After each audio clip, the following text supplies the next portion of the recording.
Então, acho que agora já deu, né? 10h35, acho que se não entrou, acho que vai entrar pessoas posteriormente. Beleza, bora. Então, pessoal, a questão é o seguinte, né? Eu vou tentar me deter aqui, a possibilidade de enxergar, né? Primeiramente, bom dia a todo mundo, né? Que estiver presente aqui, aí eu deixo aberto também para quem quiser fazer qualquer interrupção em qualquer momento para fazer o um comentário aí sobre a apresentação que eu vou me propor fazer. Eu vou tentar me deter a questões bem específicas do 24 e do 25 e relacionando com alguns outros momentos da obra e alguns momentos e outras obras do Nietzsche que podem tentar ajudar a gente a pensar esse contexto aqui, né?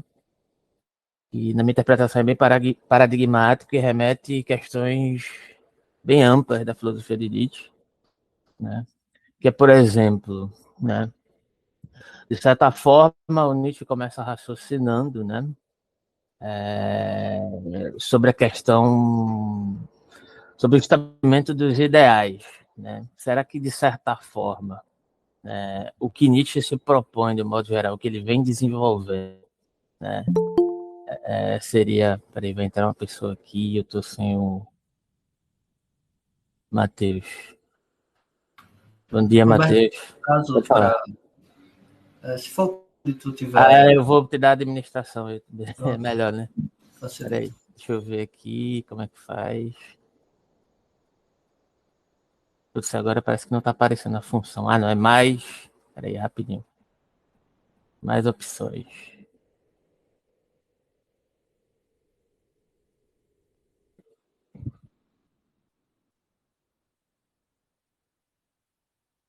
Não tô conseguindo, parece que tá travando aqui.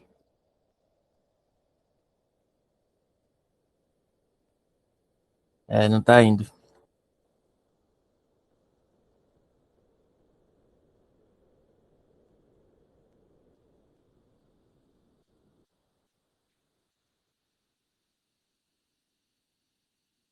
Meu computador deu um problema aqui. Enfim, não tá indo. Qualquer coisa eu libero e se eu conseguir depois eu faço isso, né? Então, como eu estava tentando dizer, a questão que perpassa aqui, do modo geral, é justamente a gente compreender, né? É uma pergunta que poderia ser feita aqui na minha interpretação, é que será que Nietzsche, de certa maneira, ele estaria estabelecendo a composição de uma certa formalização do ideal ou destruindo o ideal, né? Então, de certa maneira, o que perpassa aqui a abordagem, né, seria, de alguma maneira, substituir uma certa concepção binária, essencialista, né, desenvolvimento que o Nietzsche preza, ligado a uma concepção agonística da vontade de potência, né, que se desembocaria numa compreensão dissolutiva dessas compreensões binárias, né? Então, desses estabelecimentos ideais e morais a partir do desenvolvimento da produção da consciência, né? E dos contextos que já foram abordados no texto, né? Anteriormente. Então, de certa forma, né? O que está sendo explorado aqui também se relaciona com a seguinte questão: todo tipo de ideal na Terra, de certa forma, requer uma espécie de deslocamento, né? Uma espécie de sacrifício de outro ideal que termina se arraigando, se estabelecendo como ideal já pré-existente.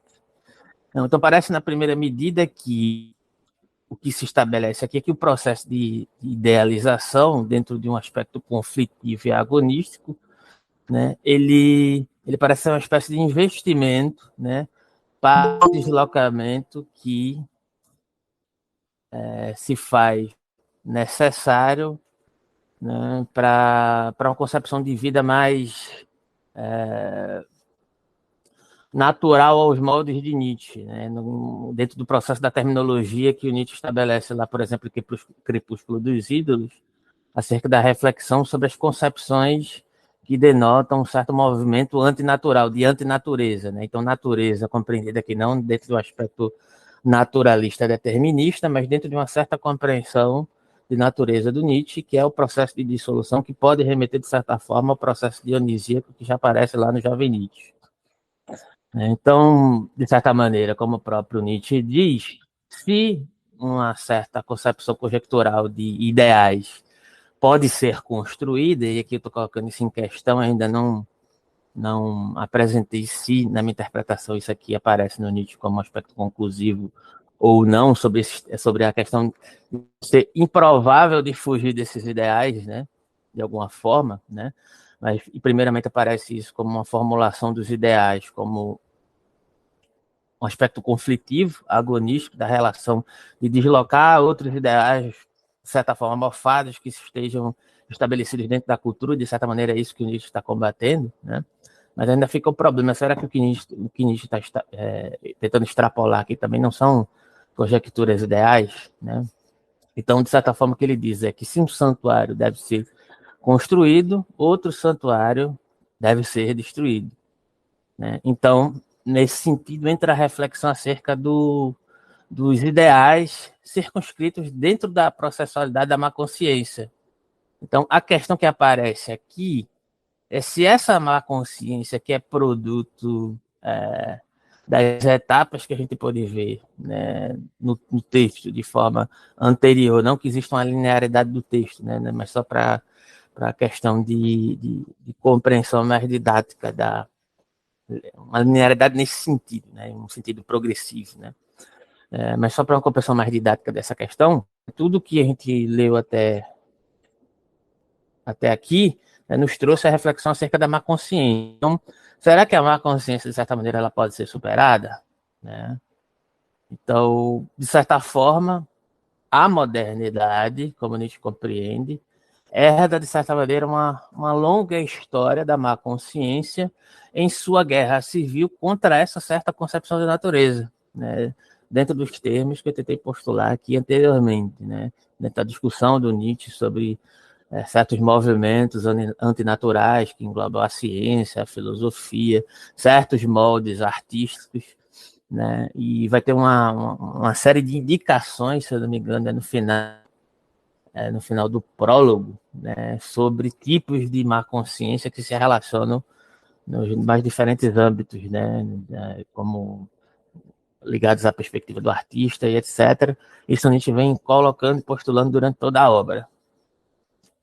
Então, de certa forma, essa herança dentro desse produto da modernidade no qual o Nietzsche está inserido se torna tão comum, né, que a nossa compreensão, e quando eu digo compreensão aqui, não estou dizendo exclusivamente a compreensão racional ou projetada dentro de uma estratificação do que seja uma possibilidade de compreensão consciente, né, mas também uma certa forma de ocorrer dos organismos, dos corpos, das relações, né? Existe uma compreensão, existe uma inserção entrelaçada, né, de se produzir vida ligada à modernidade com essa má consciência. Então, contra a força dessa projeção, dessa construção, Nietzsche diz que, de certa forma, poderíamos tentar verificar um experimento reverso, que poderia talvez ser possível em princípio. E esse experimento poderia envolver esse próprio diagnóstico da má consciência com essas inclinações não naturais ou antinaturais, que foi o termo que eu utilizei anteriormente, acerca da questão dos ideais tradicionais, que são hostis à vida, vou chamar aqui de vida saudável, porque fica mais interessante do que natural, porque fica parecendo que Nietzsche é um naturalista, apesar de ter explicado, mas eu vou utilizar esse termo a partir de agora, né? Como eu compreendo isso. Então, de certa forma, aparece uma questão aqui, né? Isso não aparece tão claramente no texto, pelo menos nesses dois trechos aqui, mas há indicações, eu vou tentar justificar essa minha impressão posteriormente, né? Então, se essas inclinações que são concebidas como antinaturais derivam da má consciência, né, parece haver na postulação da própria má consciência, e aqui aparece um elemento interessante que vai ser desdobrado na questão dos ideais ascéticos na terceira dissertação, e é justamente que envolve também a questão do sacerdote ascético, que aparece durante a segunda dissertação em alguns aspectos, e até mesmo na primeira já aparecem alguns indícios disso, né? De que o sacerdote ascético é uma figura híbrida, né? Ele tem algo de nobre, ele tem algo ele tem algo de senhor e tem algo de escravo também, né? Na sua constituição. Então, isso parece algo incerto dentro do ponto de vista hermenêutico constitutivo acerca da obra do Nietzsche, especificamente aqui na genealogia da moral, né? Então, de certa forma, né, o Nietzsche parece conceber aqui que, que a má consciência, de certa maneira, ela pode ser, apesar de ela estar ligada à instituição dessa viagem degenerativa que ele está tentando combater, parece indicar também que ela pode ser uma arma para poder combater a própria má consciência. Mas como é que pode isso, né? Então, uma das opções de alguns dos comentadores do Nietzsche que fazem, né, é tentar resolver essa dificuldade compreendendo pelo menos dois sentidos dessa má consciência. Né? Onde Nietzsche explora, como eu disse, algumas possibilidades na primeira dissertação e na segunda, onde ele falou da questão da natureza radicalmente histórica dos conceitos culturais, cujo significado está sempre disponível a mutações, né? Então, dessa forma, a gente poderia compreender uma certa má consciência que pudesse promover uma espécie de cura, mas não é uma cura estanque, é uma cura dissolutiva da má consciência que se estabeleceu em sentido mais majoritário à modernidade, aos construtos culturais que já estão estabelecidos que o Nietzsche está tentando combater. É como se ele utilizasse a má consciência dentro do sentido reversivo, né, para combater justamente o processo. Isso está ligado também, de certa forma, ao niilismo. Isso aí vai interessar a Cecília, né, perdão, e a outras pessoas também, em sentido amplo, porque isso tem relação com a questão do niilismo também. Né? Eu vou tentar explorar um pouco disso posteriormente. Tem algumas indicações, algumas anotações que fiz sobre isso. Então, essa espécie de má consciência que pode surgir dessa própria relação, né, uma espécie de ressignificação, né, ela se diferenciaria, né, de uma determinação da má consciência dentro dos valores culturais pré-estabelecidos que a gente visa combater, né? Então, apesar disso ser complicado também, né, não se pode afirmar taxativamente que isso esteja de forma clara ali, isso aqui é uma sugestão, né, de interpretação acerca desse trecho, uma possibilidade, né? Então, essa noção de má consciência, de certa maneira, que poderíamos chamar aqui de ativa, afirmativa, né, estaria implicada em certas criações, né, em oposição à ideia de uma servidão através do ressentimento, né, que também poderia ser aplicável da maneira pela qual os próprios aspectos degenerativos operam em certos desvios criativos dos processos de hierarquização, né? Então, a má consciência em alguns contextos, né, em relação aos poderes estabelecidos como regulação social, como a gente viu lá na segunda dissertação, acerca da regulação, acerca de certas reflexões, acerca de uma possibilidade de discussão do direito ali em Nietzsche, né, e da aceitação das normas a partir da ideia de punição e etc., né, pode ser um ponto de reflexão interessante para abrir possibilidades, né, em relação ao estabelecimento da relação da fraqueza, né, da fraqueza degenerativa em relação às próprias forças estabelecidas. Então, de certa forma, a má consciência seria uma espécie de manifestação de uma certa incapacidade de responder à altura, mediante certas violações, acerca de certas normativas já pré-existentes, né? E aí desenvolveria justamente a forma reativa do escravo de se subterfugiar né, e transvalorar, de certa maneira, dentro da sua dimensão, mas sem criar valores, mas promovendo uma inversão, né, desses valores.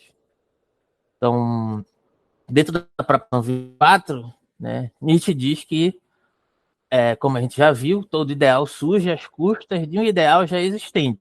Então, desenvolve um sentido reativo aqui a partir dessa lei de raciocínio. Então, o que em parte envolve, né, o quanto essa produção de consciência pode ser desestabilizada em certos processos imersivos ligados a essas discussões. Então, tem uma passagem que pode servir de aporte para isso que está sendo postulado aqui, que está em Para Além do Bem e do Mal, 212, né? Que pode servir como reflexão, no qual Nietzsche diz assim: cada vez mais quer me parecer que o filósofo, sendo por necessidade um homem do amanhã e depois de amanhã, e essa reflexão está presente aqui também, né, nesse homem que está por vir e etc., que é um ponto a ser discutido posteriormente, sempre se achou, continuando na leitura, né, e teve de se achar em contradição com o seu hoje. Seu inimigo sempre foi o ideal de hoje. Até agora, todos esses extraordinários promovedores do homem, a que se denomina filósofos e que raramente viram a si mesmos como amigos da sabedoria, antes como desagradáveis, tolos e perigosos pontos de interrogação, encontraram sua tarefa, sua dura, indesejada e inescapável tarefa.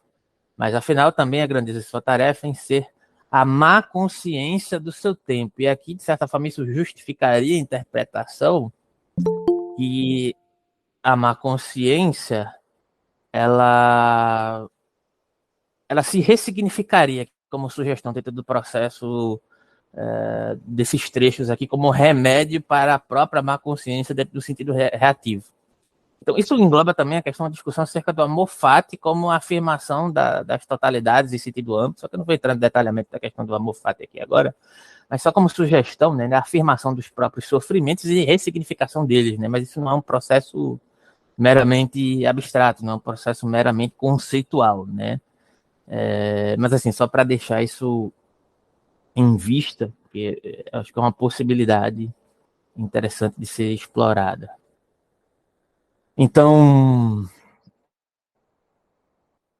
a questão aqui também é, a partir desse trecho de Para Além do Bem e Mal, que justificaria essa espécie de interpretação da ressignificação da má consciência, né, denotaria que o filósofo, né, em certo sentido, o papel do filósofo seria, em certa medida, como o Nietzsche entende parte de uma certa filosofia combativa, porque a filosofia também tem seus problemas de estratificação e degenerescência, o Nietzsche reconhece isso, está longe de não reconhecer, né, seria justamente promover uma espécie de má consciência de seu tempo dentro de um sentido de ressignificação.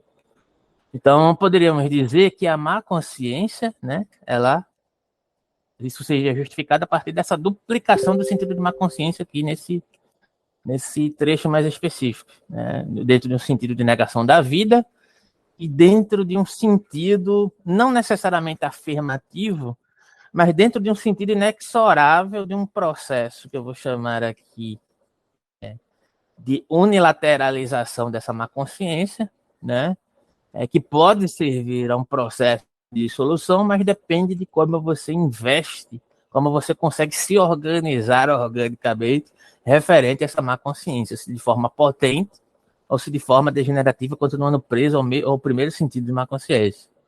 Né? Lógico que isso não é tão automático assim, né? Isso é uma questão afetiva, é uma questão de disposição e de relações que se constituem em sentido amplo, né? Mas o Nietzsche me parece conceber que sem isso, sem essa possibilidade de enfrentar a própria má consciência, não se pode conceber a má consciência em um sentido que pode remeter a processos afirmativos, né? Então, isso é uma espécie também de apelo à afirmação da própria vida em sua não totalidade, mas em suas formas de apresentação que nos afetem, né? Então, de certa forma, aqui envolve inclusive Zaratustra, que ele vai citar lá no 25, né? Quando clama pela redenção da vida dela, devendo experimentar o grande desprezo pela humanidade por suas crenças negadoras da vida, que até então marcaram o mundo humano e que remete necessariamente à modernidade, é o contexto que eu estou me referindo. Isso está no prólogo de Zaratustra, acho que é o 3. Né? Então, entretanto, essa má consciência servil, né, ela está necessariamente arraigada dentro da concepção de vida moderna. E o próprio Nietzsche está dentro dessa modernidade, entre outros pensadores, né? Que visavam combater determinados vícios da modernidade, ou da ciência da modernidade, ou de determinados aspectos da modernidade, né? Então,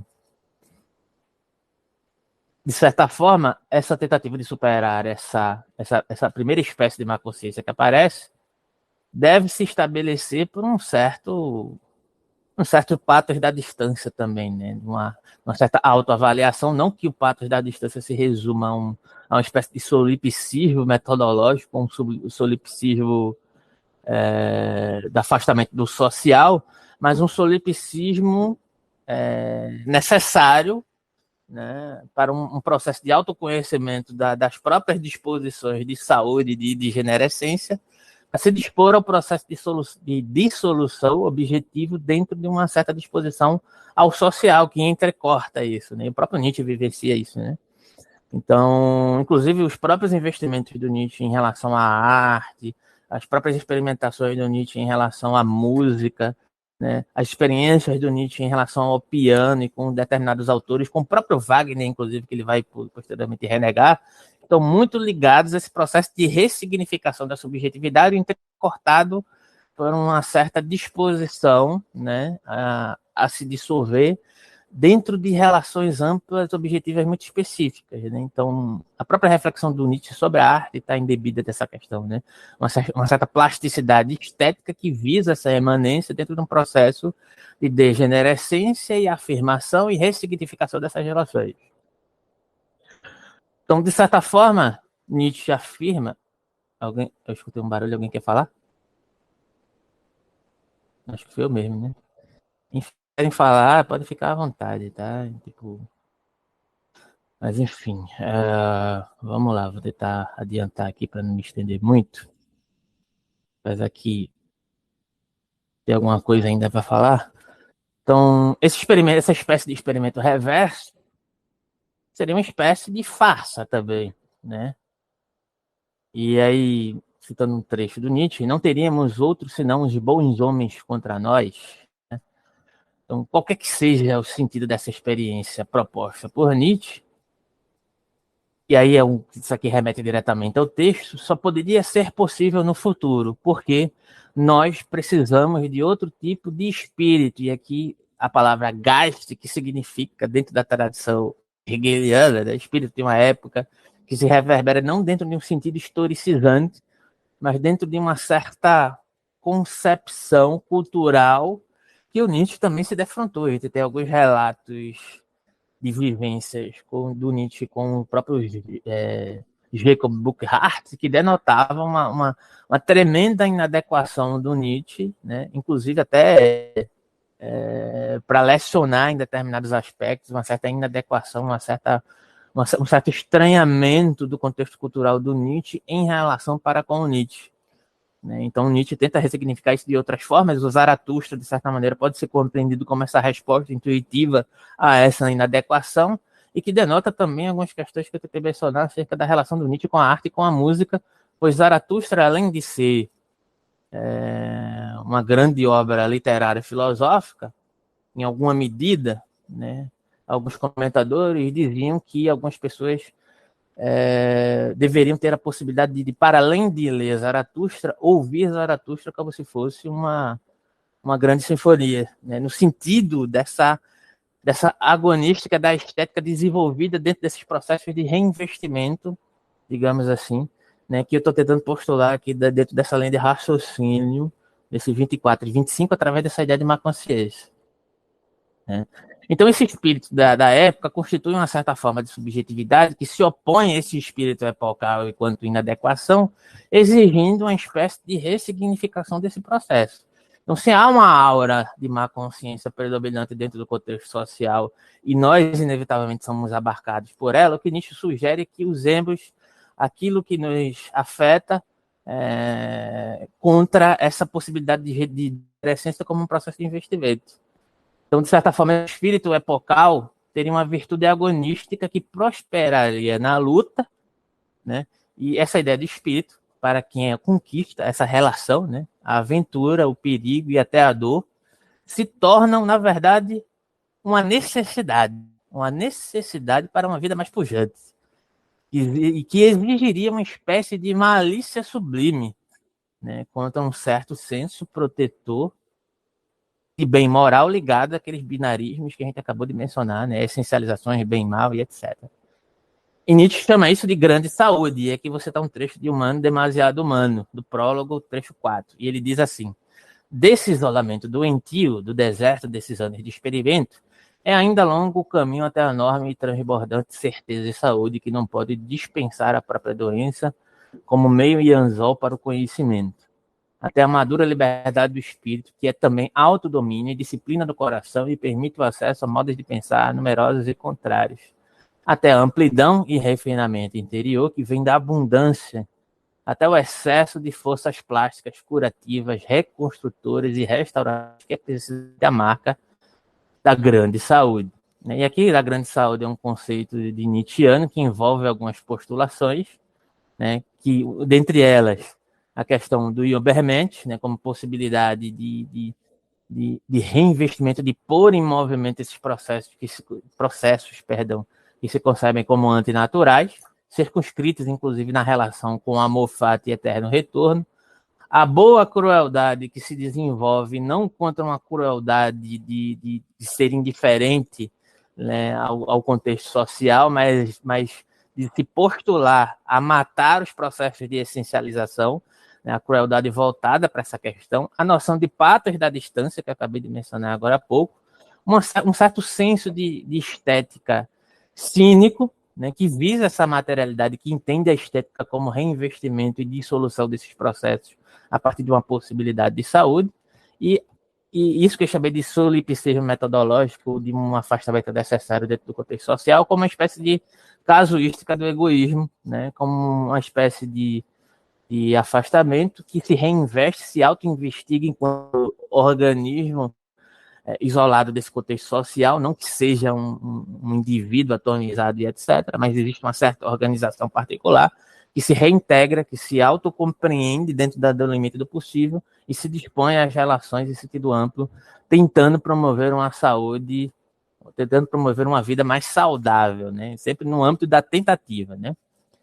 Então, de certa forma, esse tal espírito que se relaciona ao Nietzsche aqui, e aí citando o próprio Nietzsche diz, o homem redentor de grande amor e desprezo, né, que está em Zaratustra, no trecho 3, parte 5, que mostram sim a vida inequívoco e não que requer, na verdade, um não desdenhoso à tradição que nega a vida. Né? Então, o que é necessário seria denotar uma relação que possibilitasse o erigir de um certo espírito criativo que possa renunciar ao fora, ao além da vida, ela mesma, ou dentro daquela compreensão de vida natural, e dentro de um sentido dinâmico de como a gente compreende a vida, circunscrita dentro do processo de devida e diferenciação, né? Que esteja completamente imerso, né, nessa processualidade, né, e que possa resgatar dessa espécie de maldição lançada pelo esse antigo ideal moderno, cristão e etc. e afim, né? Então, isso denotaria, inclusive, a questão sobre a morte de Deus, de certa forma, né? Então, citando Nietzsche, este homem do futuro, e aí do próprio texto, né, nos redimirá não só do antigo ideal, mas também do que ele deveria nascer, da grande náusea, da vontade de nada, do niilismo. Tal humano do futuro devolverá à Terra meta e à humanidade sua esperança. Né? Então, de certa forma, o que Nietzsche é que esse anticristo, esse antinihilista, que venceu Deus e o nada, deve vir um dia. Né? Então, ao final, né, destas reflexões, Nietzsche acredita que essas construções tradicionais são formas implícitas de niilismo, né? Porque no mundo da vida e a negação das crenças tradicionais sem reavaliação também seria uma espécie de niilismo explícito. Porque a questão não é só negar, e aí volta a questão do Schopenhauer lá na primeira dissertação, e porque ele se afasta de Schopenhauer e de Wagner também, tem essas relações circunscritas aqui, né? Então, para Nietzsche, o niilismo seria apenas um estágio inevitável de transição que superaria a tradição e que abre espaço para algo novo. Uma forma de pensar que possibilita se libertar, na medida do possível, da tradição, quanto de ficar fixado no núcleo niilista, seja de forma declarada, explícita ou implícita. Então, aqueles que forem capazes de demandar essa tarefa vão realizar uma espécie de redenção do mundo da vida que vai superar tanto Deus quanto o nada. Então, eis a questão do niilismo presente aqui, né? Então, é importante ressaltar também que superar o niilismo não quer dizer superar o niilismo para sempre, tá? E superar o niilismo me parece que é uma questão recorrente e inerentemente humana, apesar disso ser uma espécie de redundância, né? Que nós sempre vamos ter que lidar, né? E nem mesmo uma atitude otimista, né? Como se fosse um processo de autoajuda e basta fazer isso, se reinserir num processo de saudável, porque não é dessa forma que a gente deve compreender Nietzsche dentro dessa lógica aqui. Isso é um processo árduo, que se sente na carne e que é muito mais fácil falar do que se inserir nele, né? Apesar de não ser fácil falar também. Então, a afirmação da vida poderia ser compreendida dentro de uma égide de uma certa chave trágica, se você remeter ali ao Nietzsche mais jovem, né? Então, a possibilidade do niilismo é algo que deve ser enfrentado em certos termos, existencialmente, para que uma afirmação da vida não seja uma mera esquiva de certas possibilidades de tragicidade, porque isso é inevitável, né? Então, podemos ser capazes de conectar a necessidade de confrontar o niilismo através dessa ideia de duplo reverso da ideia de má consciência na seção 24. De tal forma que há uma certa ambiguidade ali, e que eu não pretendo solucionar aqui, mas como disse, isso aqui é uma sugestão, que não pode refletir certas distinções extremamente claras, né, referente a esse processo de uma certa remediação da má consciência, né? Então, na seção 25, né, Zaratustra, como eu já falei, tem esse processo de um certo grito intuitivo, como eu compreendo, né, que o Nietzsche visava solucionar a partir de questões muito próprias da época do Nietzsche, né, onde ele estava inserido e nas suas contradições. Tenta anunciar e alcançar essa afirmação da vida. O Zaratustra não é um sábio profético que vem revelar a verdade ou demonstrar uma sabedoria alcançada para anunciar uma tarefa que você deve realizar. Na verdade, Zaratustra vem por demonstrar, né, como ele mesmo deve passar pela tarefa de experimentar toda a extensão de todas as suas limitações e dificuldades, né? Então, o texto de Zaratustra pode ser compreendido como uma própria experiência do niilismo dentro das aventuras, entre aspas, de Zaratustra, né? Ali, naquela narrativa, né? E a vida, de certa maneira, é a recorrência eterna desse tipo entre aspas, testes para uma possibilidade de continuar afirmando a vida, mesmo mediante todas as dificuldades, né?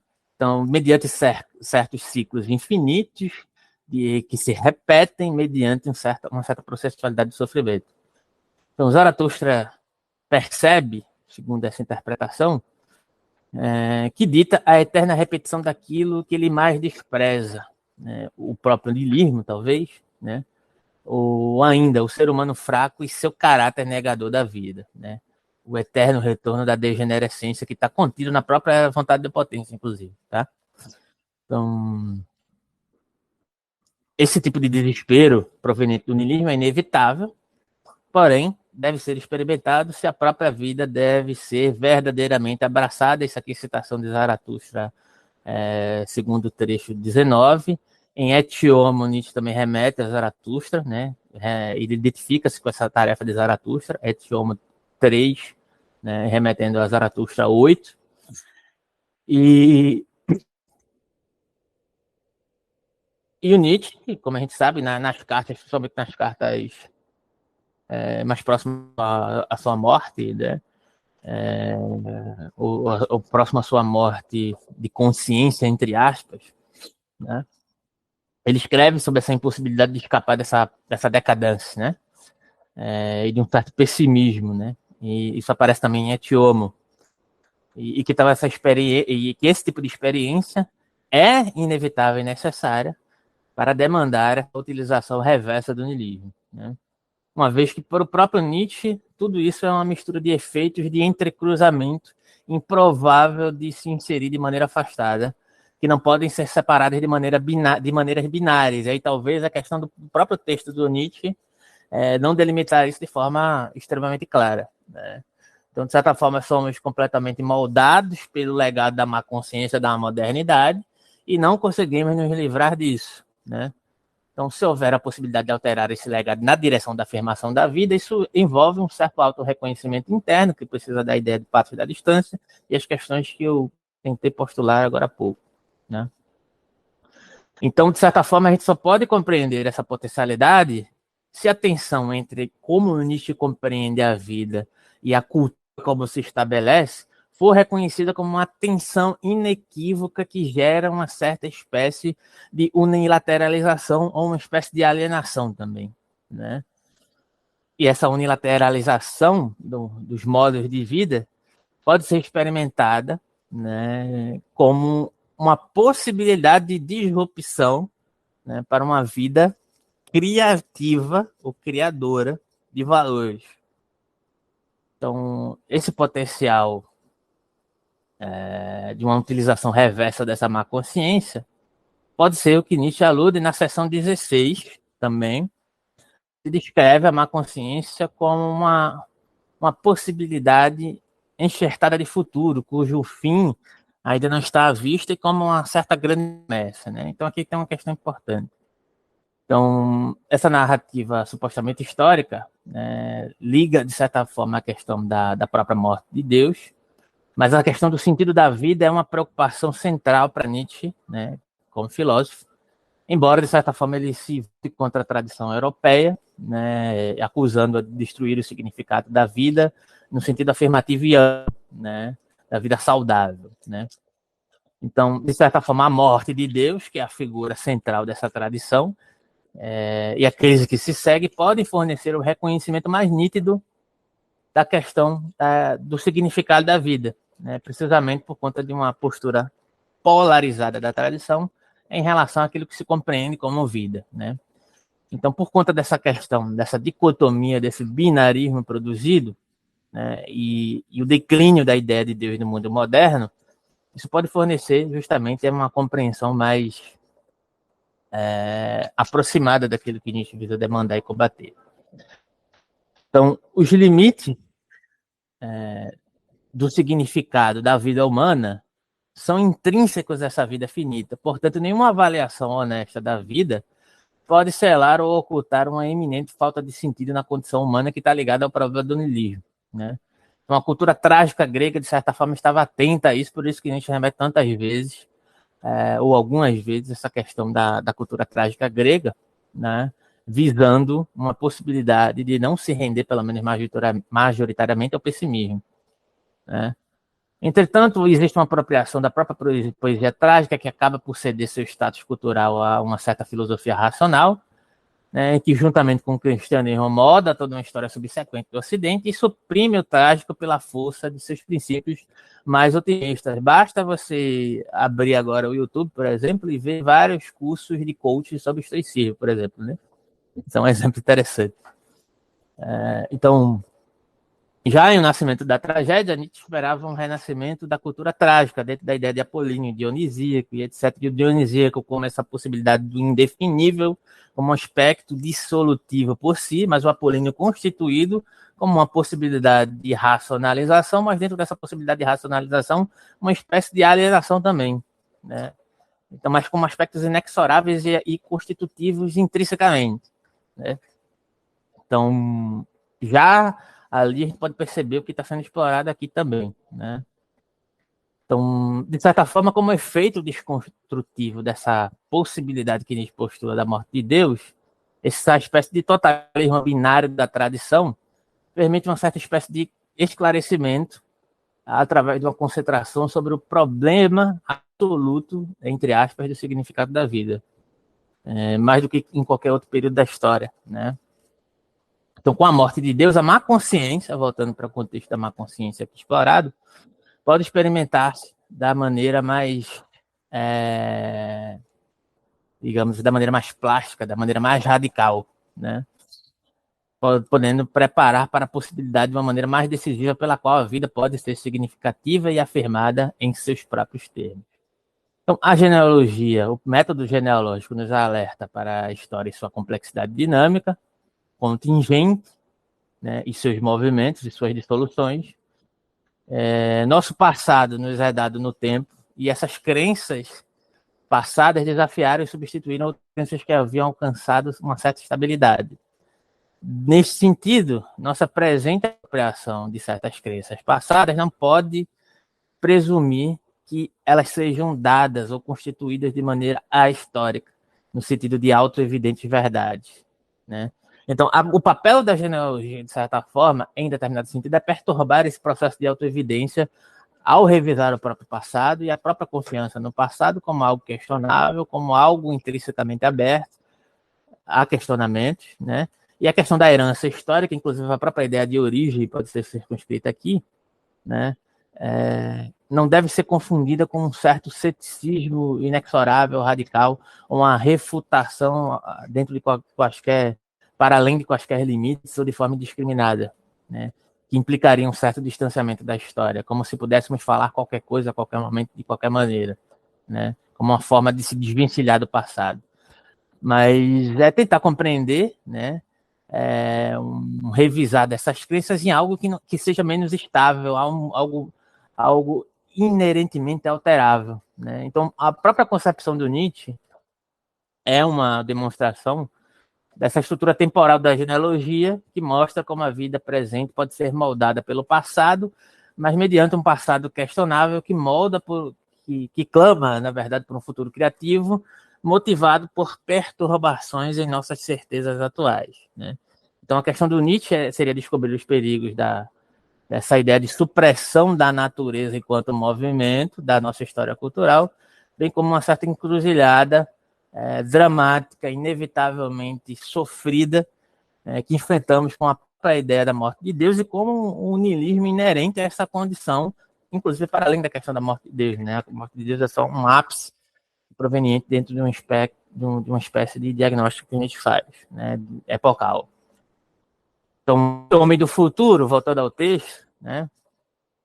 Na genealogia e os filósofos do futuro, em outros textos, preencheria esse escopo temporal do processo metodológico, né? Entretanto, isso não fica muito claro ali no texto também, né? A gente poderia interpretar como esse tipo específico que o Nietzsche está aclamando, que vai entregar um certo movimento, que vai colocar em movimento essa espécie de torpor que nos abarcou a partir da modernidade e de uma certa espécie de má consciência que não consegue ser ressignificada, né? Mas, enfim, só finalizando aqui, nosso passado já foi uma certa espécie de presentificação envolvendo, né, o passado no contexto de como nós compreenderemos o futuro, né? Alguns modos de se apropriar do próprio passado. Mas a nossa forma de se apropriar desse passado de forma presente nunca pode ser uma espécie de repetição morta, né? Então, essa ideia de remeter ao homem do futuro não é um homem do futuro que vai se contrapor de maneira unilateral ao passado, mas é compreender o passado dentro do sentido amplo. Alguém comentou alguma coisa, levantou a mão? Ok. Estou concluindo já, viu?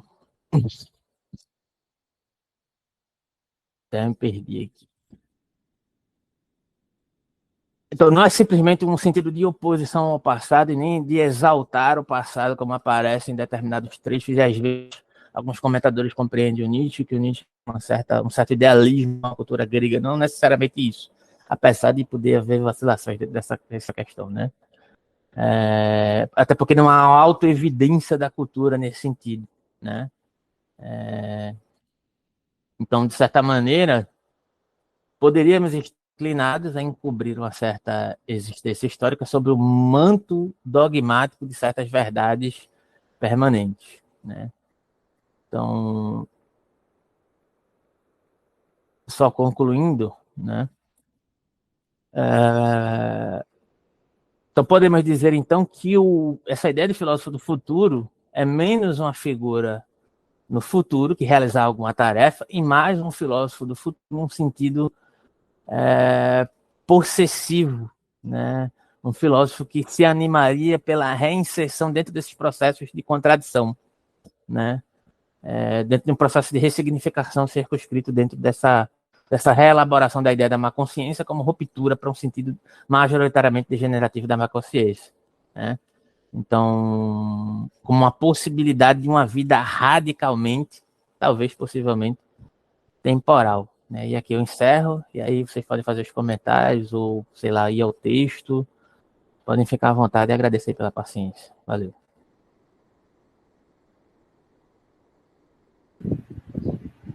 Bem, obrigado, Alberto. Algum comentário, alguma questão? Até a questão estrutural, né, que é a forma que a gente tem trabalhado aqui no GEM. Se alguém tiver, pode falar logo. Silenciar aqui.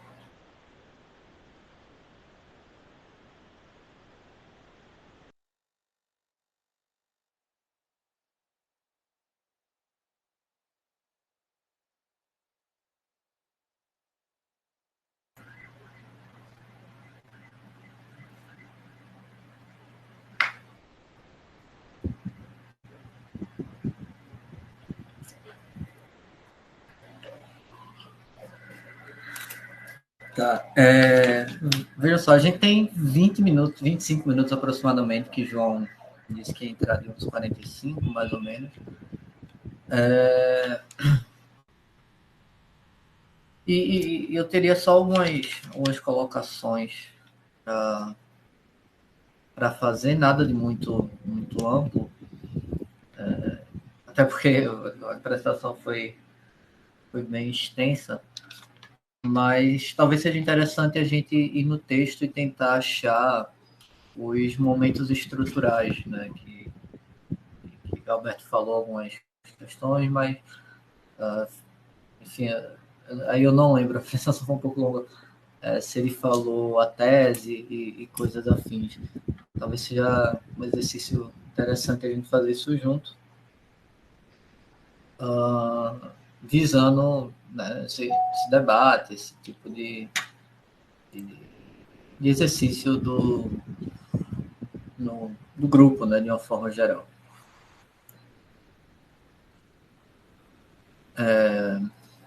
Então, essas duas sessões elas são as sessões conclusivas, né,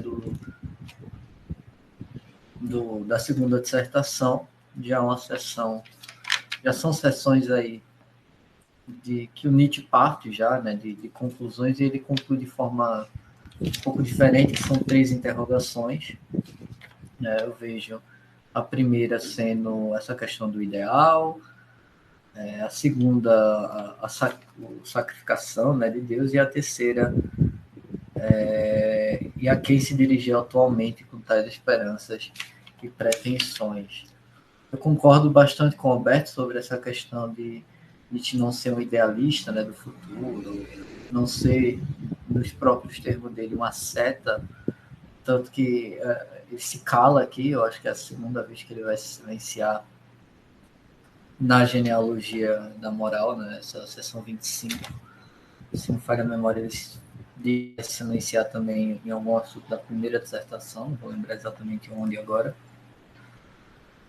Mas é uma sessão bem ampla, e como o Alberto bem colocou no começo, é uma sessão que dialoga bastante com diversos temas, né, da filosofia de Nietzsche. Tem o tema da grande saúde, tem a questão do Übermensch, de forma velada aqui, a vontade de potência, a questão de saúde do Ace, enfim, uma sessão bem ampla nesse sentido.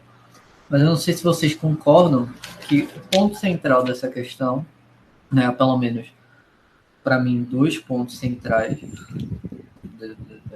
desse texto, que seria a questão da destruição de um santuário para a construção de um outro, ou seja, é necessário destruir, né, esses valores ocidentais para formar novos valores.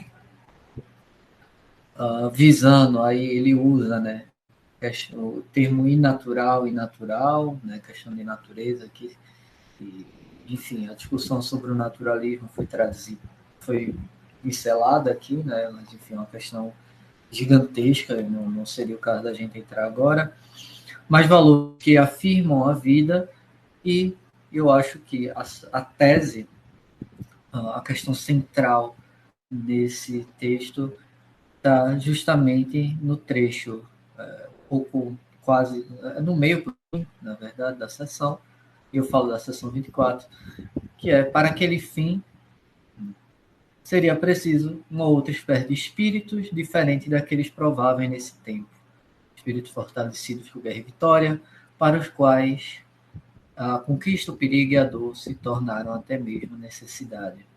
Seria preciso estar acostumado ao ar cortante das alturas, às caminhadas invernais, ao gelo, aos cumes, em todo sentido.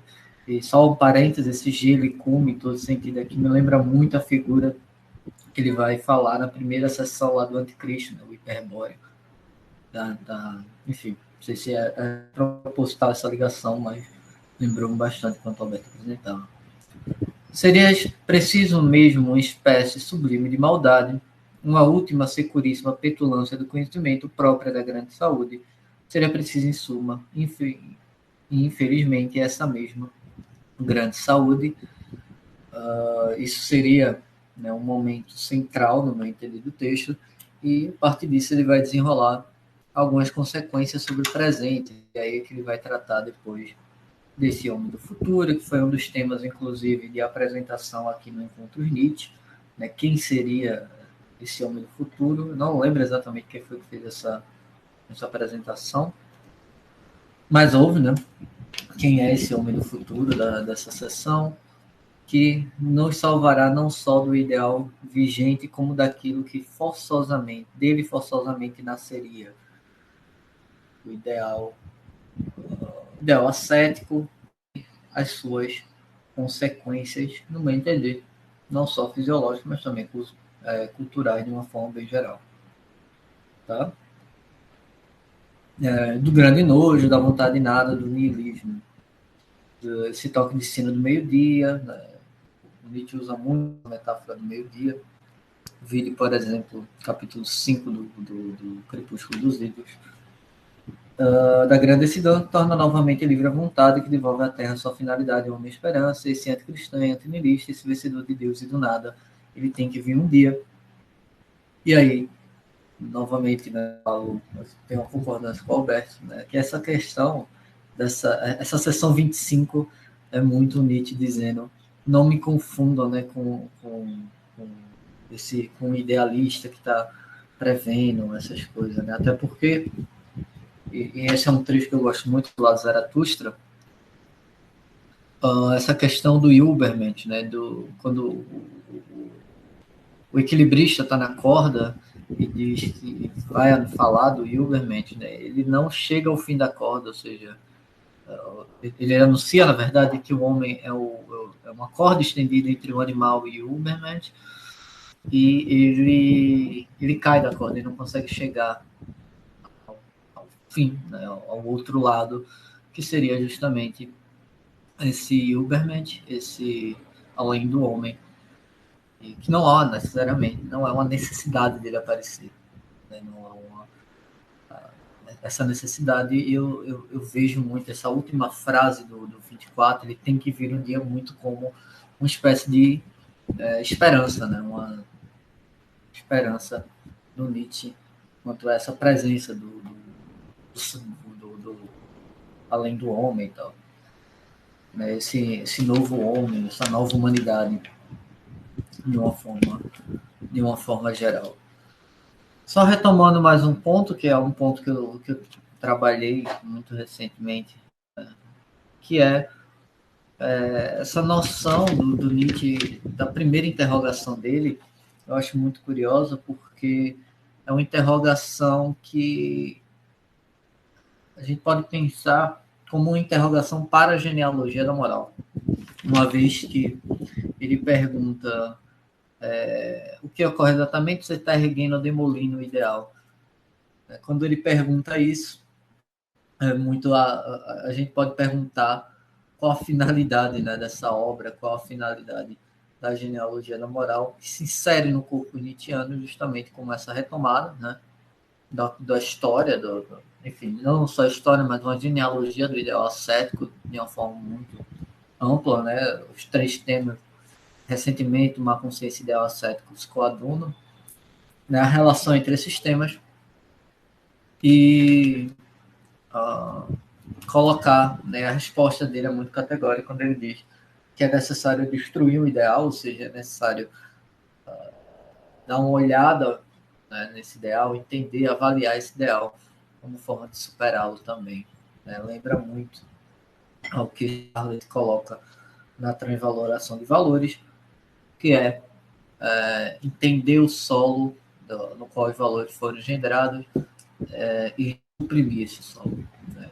Isso está no Extravagâncias, eu acho que é o artigo sobre a morte de Deus. Tá? Tem 15 minutos ainda de discussão, a gente pode fazer leitura de texto, a gente pode fazer um debate. Não sei se mais alguém quer falar, Felipe, Tiago, Cecília, Gabi, enfim. Sinta-se à vontade para trazer leituras e interpretações.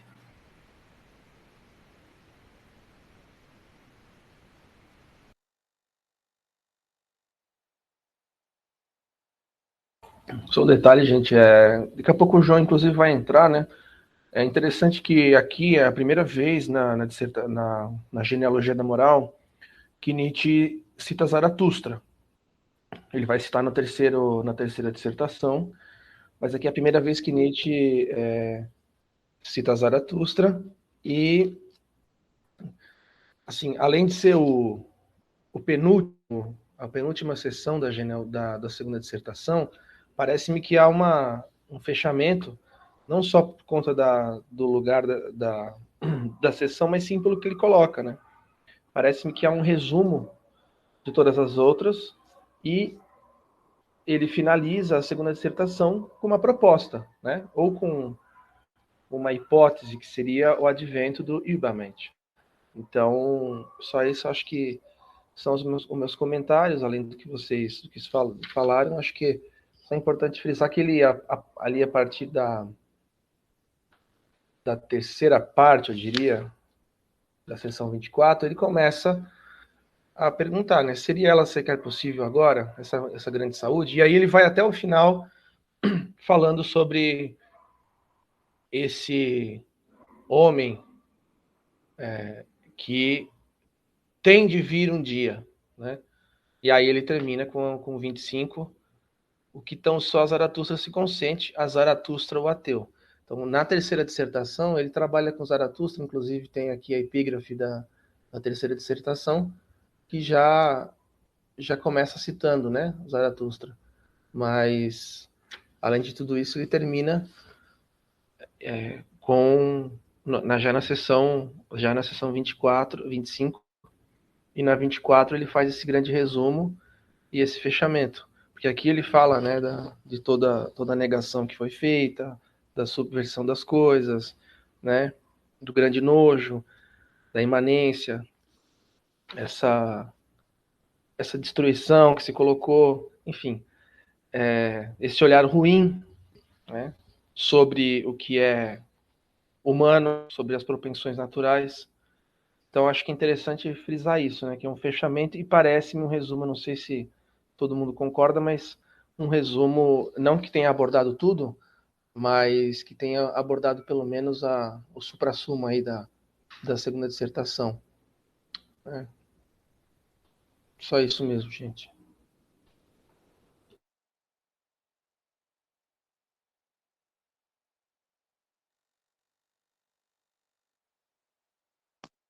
Bom dia. Bom dia, pessoal. Tiago, na seção 8 do prólogo, ele já faz uma pequena citação de Zaratustra, né? Que ele faz aquela ressalva que ele diz que o livro, a Genealogia da Moral, se parecer incompreensível para alguém, ele cita que se lê antes Zaratustra, né? Para poder entender de onde é que ele tira essas ideias, né? Logo no início. Ah, sim, mas no interior Assim, a pequena citação, eu quis até fiquei assim, contido de falar, porque não é tão ampla como você falou aí, né? Só ele dando uma exemplificação de como ler a genealogia, já que é óbvio que é bom ter lido Zaratustra antes, né? Obrigado, era só isso mesmo. Não, é interessante porque, na verdade, no interior das sessões, né? No prólogo ele cita, estou procurando aqui, que tem a citação do Zaratustra, mas no interior das sessões, na primeira e da segunda dissertação, ela aparece a primeira vez lá, né? No final da segunda, na 25. Tanto que quando ele propõe na 24 esse advento, né? Do homem que terá que de vir um dia, ele não cita, né? O Zaratustra, e só vai citar no 25. Mas sim, no prólogo, de fato, tem no prólogo, mas ele não trabalha com a concepção do Zaratustra, assim, nomeadamente, né? Nas sessões da primeira e da segunda dissertação. Só no prólogo e depois ele retoma o 25, mas eu concordo, tem sim. Só não estou achando aqui no meu, mas eu lembro que ele tem. No de Paulo César, é na página 13. Ah, achei aqui. No que toca o meu Zaratustra, por exemplo. Seção 8, né? É. Eu achei interessante esse comentário, Tiago, porque de uma forma ou de outra, na primeira e na segunda dissertação, o fim dessas dissertações elas vêm meio como promessas, né? Na primeira dissertação ele vai falar, né, de valores contrapostos, e aí eu falo da seção 16 e 17. Ele chega a falar do sobre-humano e do inumano, né? Usa, enfim, todas as duas têm esse caráter, né? E aí eu concordo com o Tiago, de rememorar, né, a discussão, óbvio, com um resumo, e trazer uma proposta de conclusão, né? Sempre trazendo essa ideia do Hilbert, né? Na primeira eu acho que de forma um pouco mais velada, na segunda mais aberta. Na primeira eu acho que o mais aberto está essa questão da superação, né? Sobretudo, e aí eu estou na página 42 da edição de bolso, né?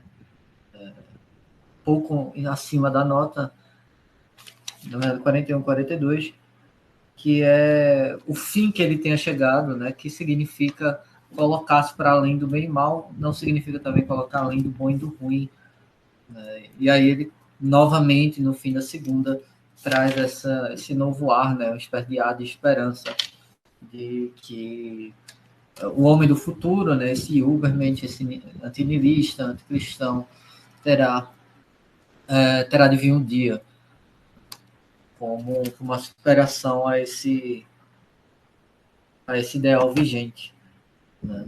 A superação da má consciência, a superação do niilismo, dos valores cristãos. Mas e aí eu vejo, né, só um comentário em cima daquilo que o Alberto trouxe, acerca da visão de Nietzsche acerca dos gregos. Nietzsche tem uma certa, né, ideia dos gregos enquanto uma cultura que afirmava a vida, mas não há necessariamente um ensejo de fazer essa retomada, né, não a retomada dos valores, mas, enfim, de um resgate total, né, mas aparece muito mais como uma espécie de inspiração. Não sei se vocês concordariam com esse tipo de leitura, porque me parece que a ideia de Nietzsche não é pegar tudo que os gregos fizeram e trazer para a contemporaneidade ou algo do tipo, né? Não seria nesse sentido aqui um reacionário, né? E aí eu coloco o reacionário dentro desse contexto, mas ele se inspiraria né, nos gregos para montar algo no futuro, que não, no meu entender, na obra de Nietzsche não está tão claro assim como seria isso. A Vânia tem um texto muito, muito bom, né, um livro já antigo dela, que é o A Aurora de uma Nova Ética, que ela propõe que os valores eles devem estar embasados, né? E aí concorda-se muito com isso, né? Da questão da vida e tal, no amor fati, que é o que Alberto trouxe, dizendo que não ia trazer com detalhes, né? Não sei se vocês concordariam com essa leitura e esses apontamentos.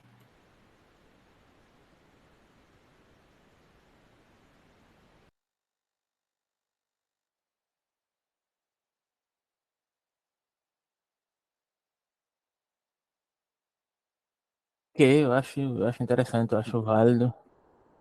Só que, já que foi mencionado algumas vezes aqui, alguma menção à questão do prólogo e a questão da própria metáfora do meio-dia, né? Acho que seria importante, talvez, pontuar algumas questões sobre como é que isso aparece, não só aqui nessa obra, mas em outras obras, né?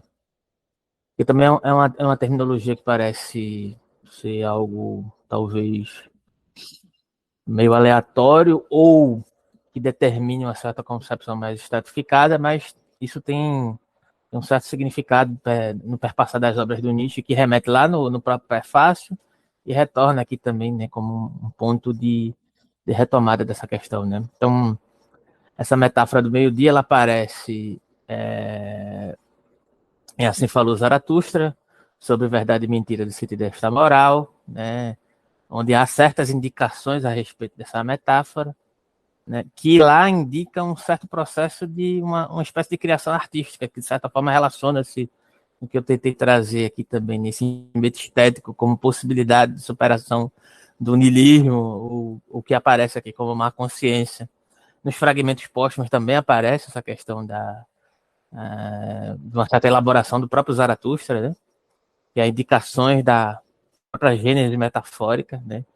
Que formam uma certa processualidade de linguagem ligada à crítica que o Nietzsche estabelece referente à própria linguagem nesse sentido, né? Em O Nascimento da Tragédia aparece algumas referências a essa questão da metáfora do meio-dia, né?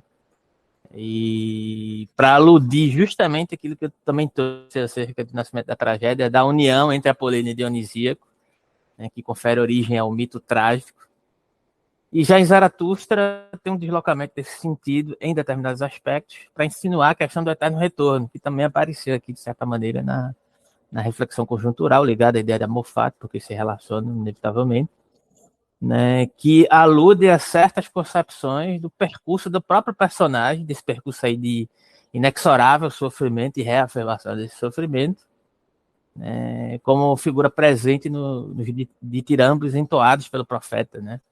Então, o meio-dia em Nietzsche, né, apesar de diferentes concepções de sentido, aparecem aí ao longo da obra do autor, né, como poderíamos entender, né, em uma determinada forma aqui, para englobar essas concepções, como uma metáfora que alude à própria experiência de fascínio e de gozo nos instantes de maior potência de vida, de certa forma. Então, acho que é um elemento, talvez, não sei, né, estou aqui tentando perceber como isso pode aparecer na mentalidade de pessoas que veem essa questão. Pode ser algo possivelmente compreendido como corriqueiro, mas tem essa alusão, tem esse perpassar nas obras de Nietzsche. Só queria ressaltar esse ponto aqui, que eu acho que talvez seja importante, ou talvez seja relevante, mas eu quis falar.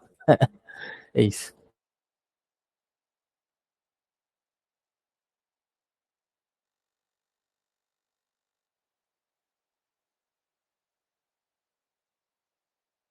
Tem um minuto ainda, né? Eu acho importantíssimo essa metáfora do meio-dia. Aparece no prólogo, né, da genealogia da moral, e ele vai remetendo ao que a vida, né? De repente, dá as 12 badaladas e nós nem percebemos que a vida passou.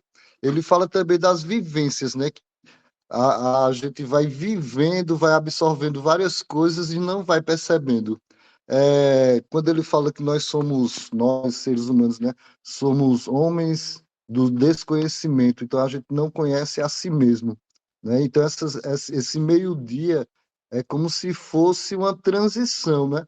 Quando dá as badaladas do meio-dia, é como se fosse uma transição para Nietzsche, né? Ele sempre está usando essa metáfora. Eu achei muito bom você ter voltado, José, para relembrar isso. Acho que é 11h05, o professor João deve estar chegando, não era só para ressaltar a importância dessa metáfora, que eu também acho incrível ele sempre colocar na obra dele. Além disso, Gilmar, quando a gente pega um capítulo como o Mundo Verdadeiro finalmente se tornou falo, no Crepúsculo, né, o Crepúsculo dos Ídolos, essa metáfora ela vai estar em voga em todos os momentos. Né? A apreensão final, o sexto momento, dessa espécie de história ocidental, história do niilismo aí, seria justamente o meio-dia. Né? Não vou lembrar exatamente cada momento que ele vai dizer agora, é óbvio, mas essa questão do sol, né? Da posição do sol, é uma metáfora muito forte, Nietzsche. Né? E esse meio-dia é tomado como essa superação, esse momento da, da transvaloração, né? Eu coloco aqui a palavra, porque é o que está posto aqui, né? De uma forma direta, no meu entender está bem direto aqui, a questão da transvaloração, a transvaloração dos valores, né? Como um momento chave, esse momento do sol a pico, enfim, né? Um momento o meio-dia.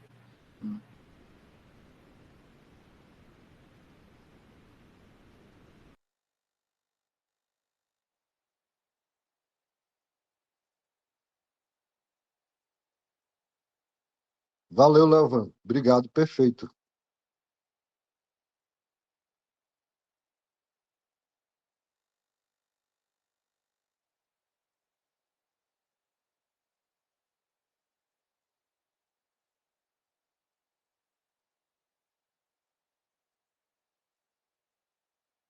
Então, não sei se alguém vai querer fazer mais algum comentário, se a gente espera o João chegar, porque até agora ele não deu nenhum sinal. Eu acho que a gente pode ficar conversando. Ele disse que ia estar entrando por agora, né? Ele e o Jorge, não sei se. Porque eles estão em reunião também, né? Não sei se houve alguma questão na reunião lá para. Enfim, se houve alguma questão na reunião. Ele pode ficar conversando. Nosso teto é meio-dia, né? Se ele entrar até lá, a gente vê. Senão a gente pode ir conversando, né? Daqui até lá, para não ficar esse silêncio assim.